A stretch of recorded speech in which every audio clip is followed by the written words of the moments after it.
Әдеттегідей университетте сабақ болатын. Сабақ бітіп, аудиториядан шығып келе жатқанмын. Өзіміз 8-ші этажда оқитынбыз. Келе жатырған едім, группаластарының бәрі баспалдықтан төмен қарай қарап тұр. 1-ші этажға қорқып кеттім. Біреулер жүгіріп бара жатыр. Не болғанын білмедім. Оқытушылар да тұр. Біреу құлап кетті ме деп ойладым.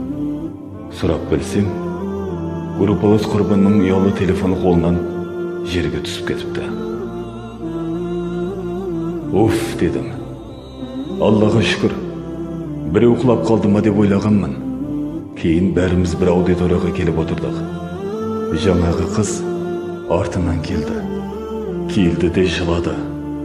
Ұялы телефоннан дым қалмапты. Жүрегін ұстап, өкіріп, қиналып жылап отыр. Осы сәтте есіме тәкәссүр сүресі түсіп кетті. Ұстазым үнемі осы сүрені айтатын. Қай жерде отырсақ та, ей адамдар, сақ болыңдар, қорқыңдар, пайдасы жоқ іспен айналыспаңдар.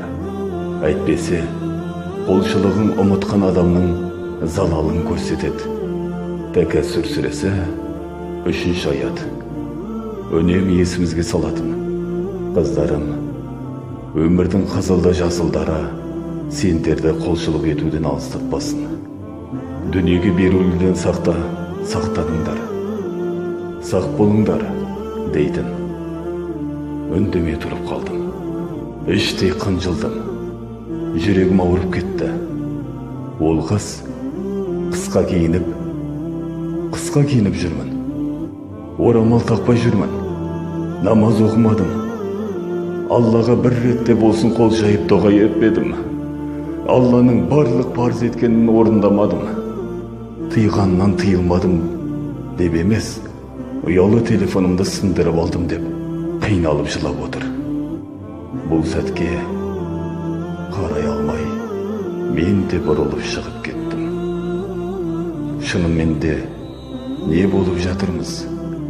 Дүние бізді соңынан елестіріп алып баруда. Пайғамбарымыз саллаллаху алейхи уассалам, үмметім Аллаға серік қосуда емес, одан қорықпаймын, олардың дүниеге беріліп кетуіне қорқамын деген екен.